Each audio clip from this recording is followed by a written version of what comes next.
Ken Kreitzer for CBSI Services. Our interview series, CBSI Talking Business, we talk with leaders in the field of digital marketing, banking, direct marketing, customer service, and business education.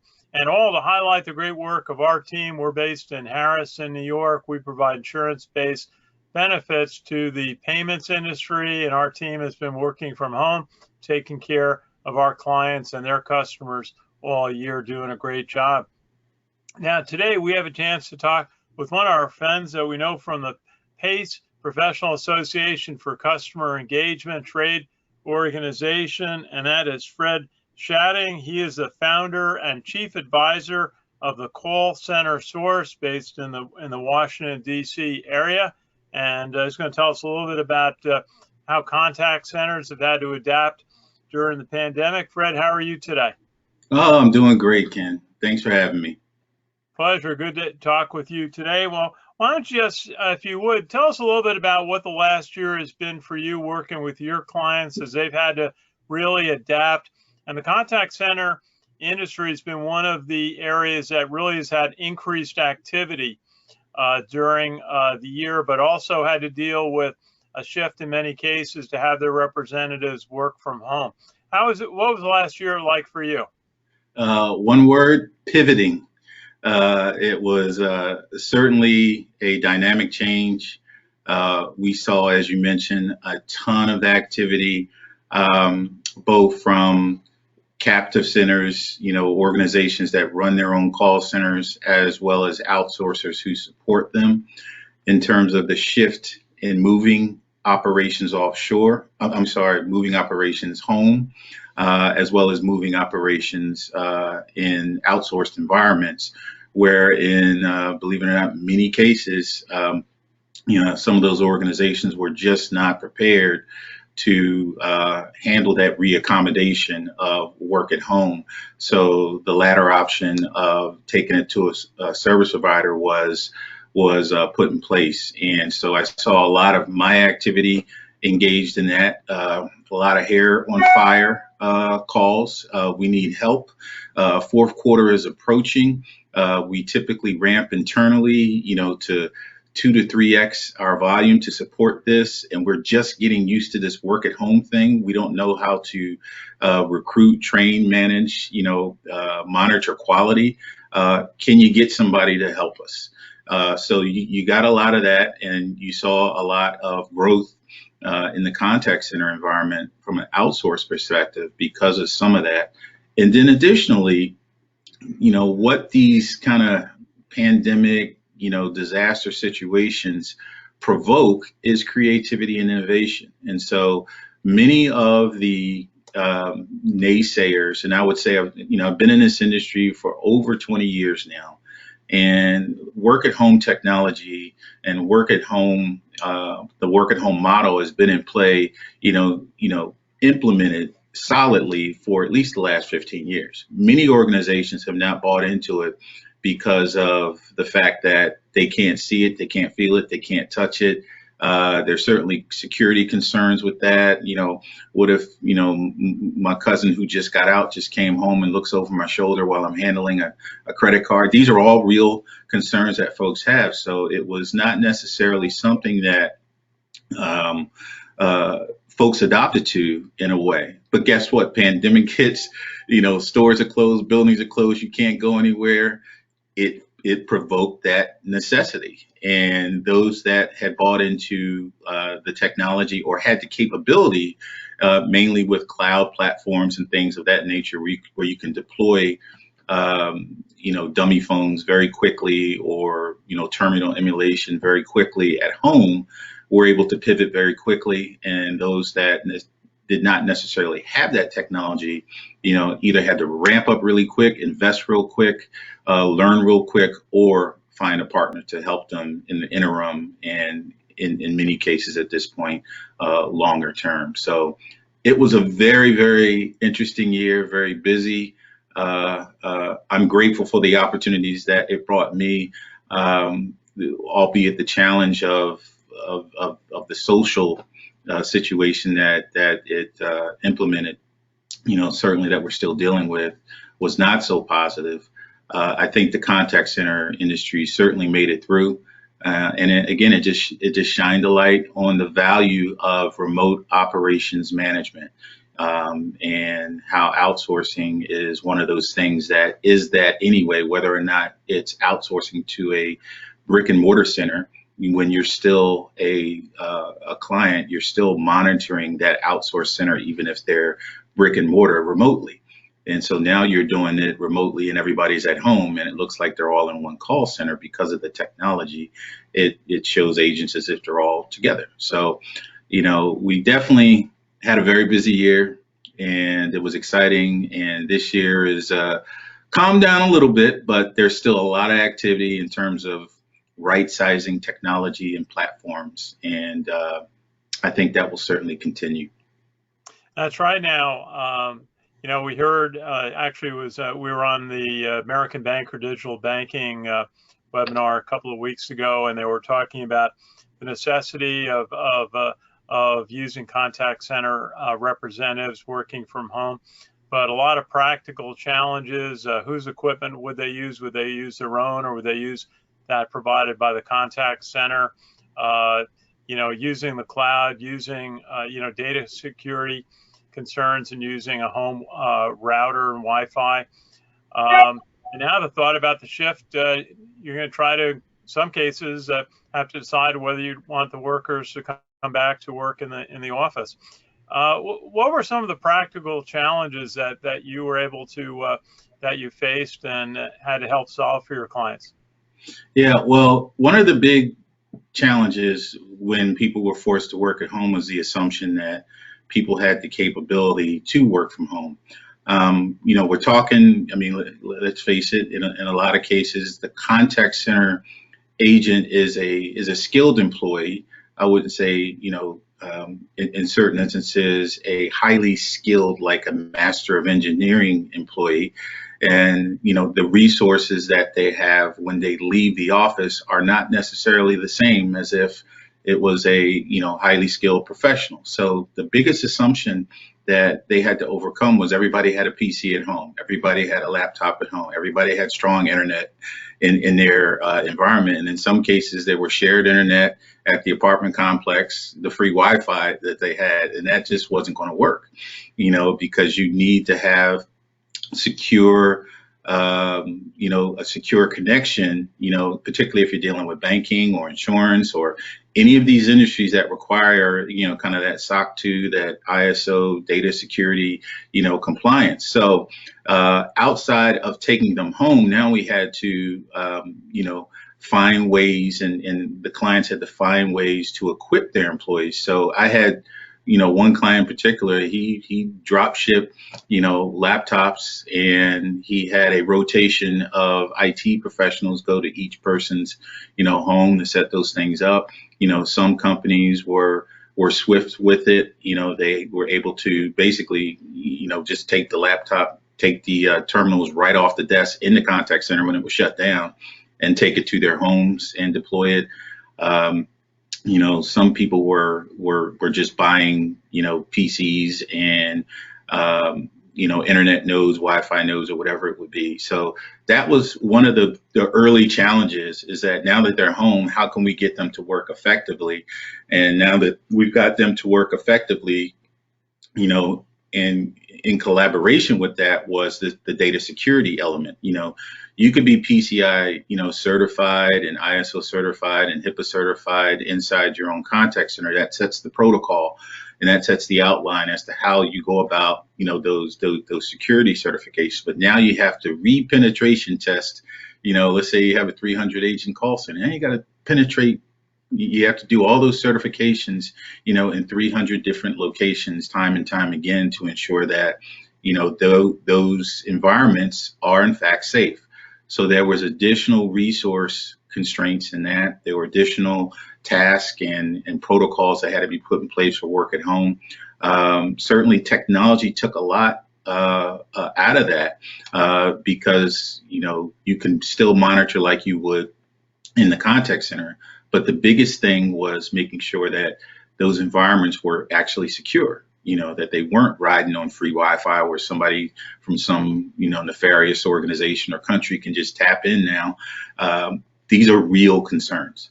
So we've seen a lot of that right-sized at this point. We see a lot of organizations that have deployed those resources, or as I mentioned in a side conversation we've seen some of the organizations just put their hands up and said, this is too much.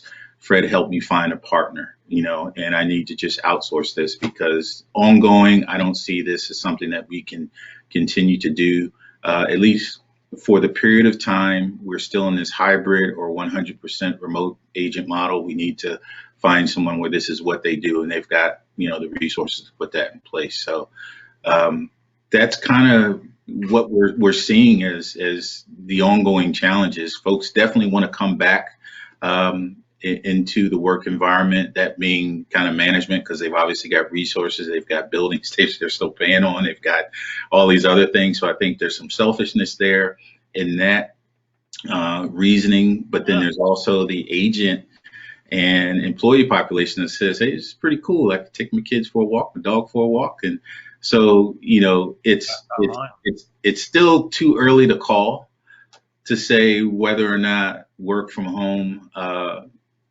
is going to stay 100%. Some folks have made that call. Others are beckoning to get back to work. But I think we'll see over the next 6 to 12 months how that really plays out. My guess is going to be probably more of a hybrid model, maybe 40, 60% work at home. That's my guess. I think that folks will want to have some kind of home base, or minimally a co-working environment within the contact center, where there's a rotation, where maybe 2-3 days out of the week you're in the office, to meet, to do training, to do whatever, and then on the flip side you work from home. That's just my guess. Still too close to call. There's not enough data points out there yet, but that's kind of what I see.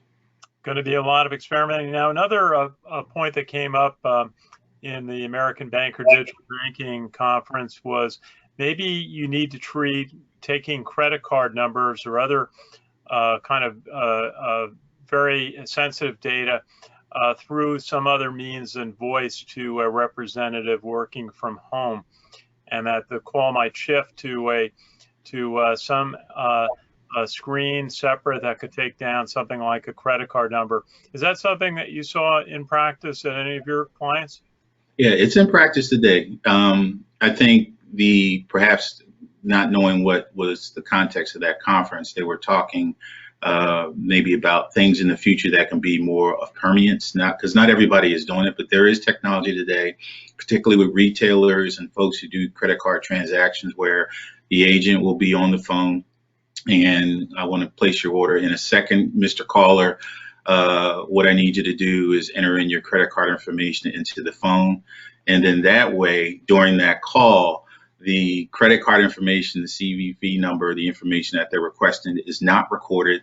It's basically in tone, and somehow in the magic of bits and bytes, that tone, they recognize the numbers and things of that nature. So that's currently being done. I think probably it probably needs to be a bit more institutionalized and maybe even regulated, that has to be done with certain type of transactions, and you'll see that in play.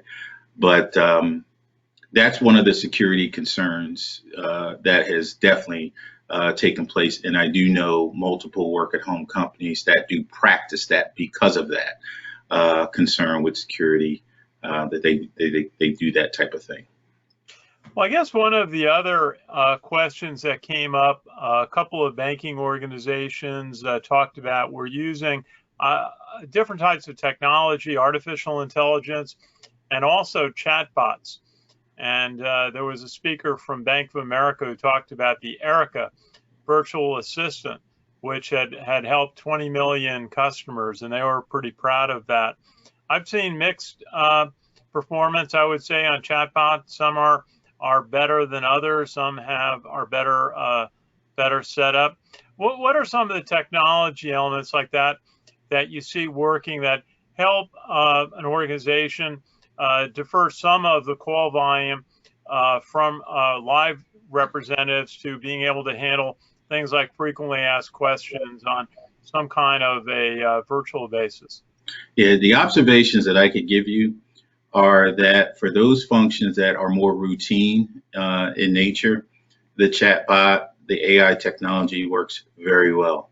We're not yet at that natural language stage where you can just say, hey, what are the rates for this? If I did this and I diversified my account, and you can't talk to a bot yet and do that. Service providers who sell bots will hit me over the head. Yes, we can. Yes, we can. But it really is something that what you see mainly in practice that works really effective. And I'm a Bank of America customer. I think Erica's great, for those routine things. But for like claims, data entry stuff, I think I shared with you a story I had with USAA, for auto claim I did.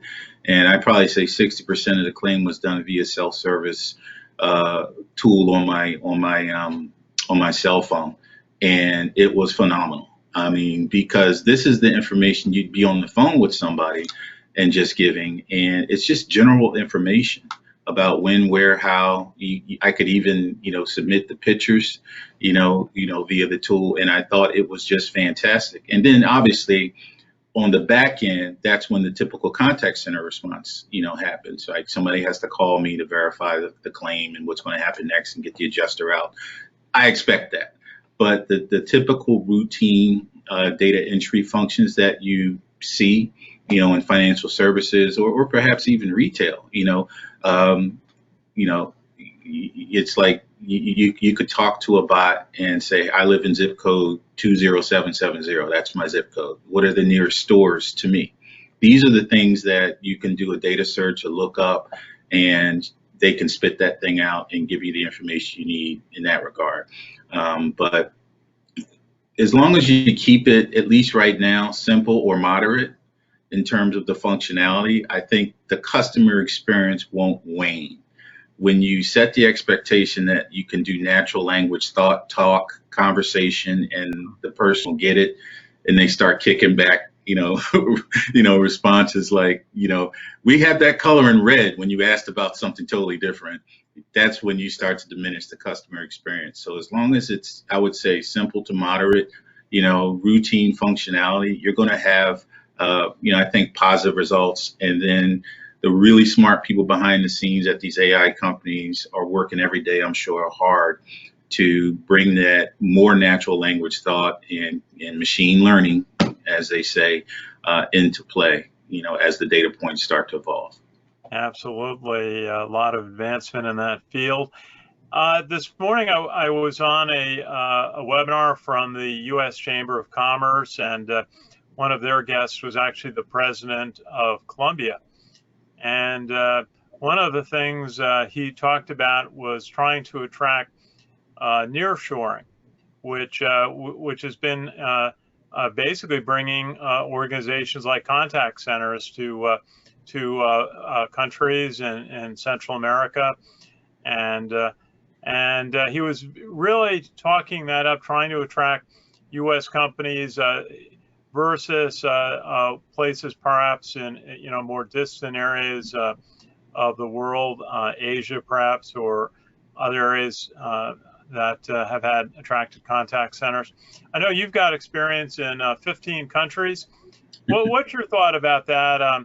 It seemed to be an important topic for attracting businesses, multinational companies to places like Colombia. Depends on your business model. And that's what I tell customers. You don't, my premise with outsourcing, particularly outside of the United States, you don't pick a country because of, you like it or the price or anything like that. You pick a country because of the business model it represents. So let's take it Colombia, since you picked on the president for speaking at the conference. If your business model, let's say, has a large customer base of Spanish speaking, folks, as well as a desire to reduce costs, Colombia is going to represent a very good, structure for you. If you have a large English speaking population, because, English in Colombia is very good. But like in anything, you have diminishing returns after your contact center uh, kind of count in terms of how many contact centers are down there, and they're all vying for the same type of speakers. And obviously Spanish check, but when you get to the high quality level one, almost accent neutral English speaker, that's when you start to get diminishing returns, and you get some retention challenges. So it just depends on the business model you represent. So Spanish is something you really want to address with a little bit of English, and a great cost structure, because Colombia will probably get you, 30 to 50% cost reduction depending on where you're at in the U.S. It could be a great market. But then there are other markets, let's say South Africa. South Africa is one of the fastest growing outsourcing offshore markets in the world. It was just named #1 destination just last month. And here you have an entire English speaking country.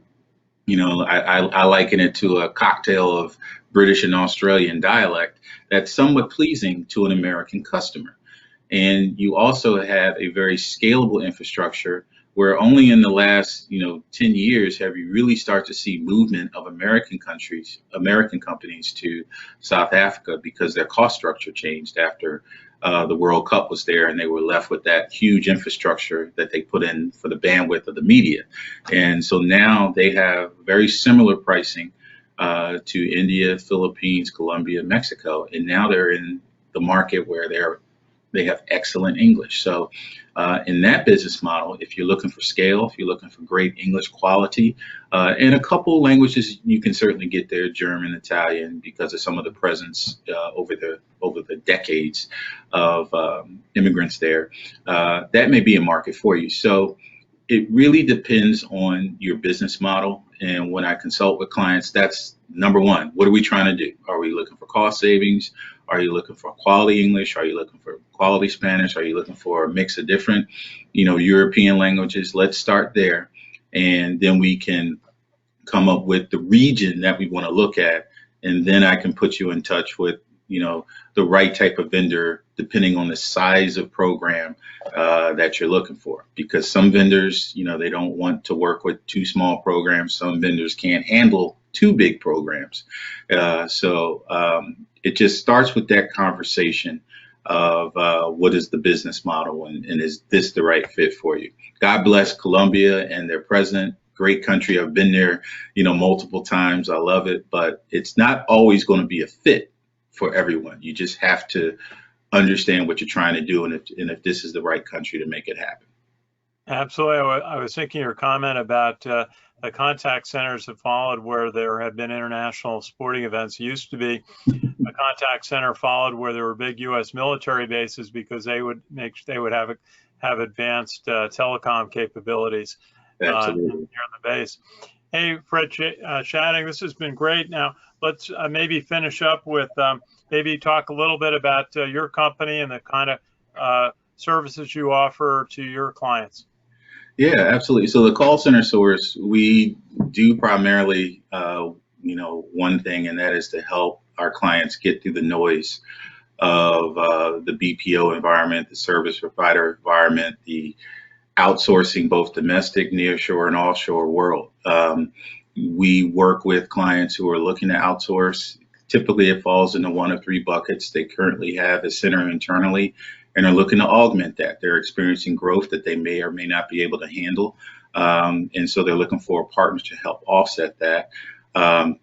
They're in a relationship currently with the BPO partner, and they need to either augment that relationship because they don't want to put all their eggs in one basket, or for whatever reason it may or may not be working out, they want to transition away from that BPO partner. And then the third bucket is kind of what we've kind of started to see a trend, post pandemic, is those that have their own contact center environment and have decided to put their hands up and say, you know what, we're not in the contact center business. We need to focus on what our core is. and we want to find a partner to take this over. It could be over a period of 12 to 18 months. They wean their way out of it, or they may just say, get this out of here. I've seen both. So that's what we do. We work with them. We talk with them, understand what their business model is, what their needs are, if they've had any experience with outsourcing, walk them through it, set up the interviews, and get them introduced to different players in the industry and help them build that relationship, set it up. Very good. Fred Shadding, so good to talk with you today, founder, chief advisor at the Call Center Source, based in the Washington, D.C. interview area. Great to talk with you today. Absolutely, Ken. Thanks again for having me. Enjoyed it. Our pleasure. We'll do it again. And this is Ken Kreitzer for CBSI Services, our Talking Business interview series, all to highlight the great work of our team. We're based in Harrison, New York. We provide insurance-based benefits to the credit card and payments industry. So again, thank you to Fred Shadding and our friends at the PACE Professional Association for Customer Engagement. Ran a great event that Fred ran a seminar on a couple of weeks ago. So from my home office in White Plains, New York, this is Ken Kreitzer.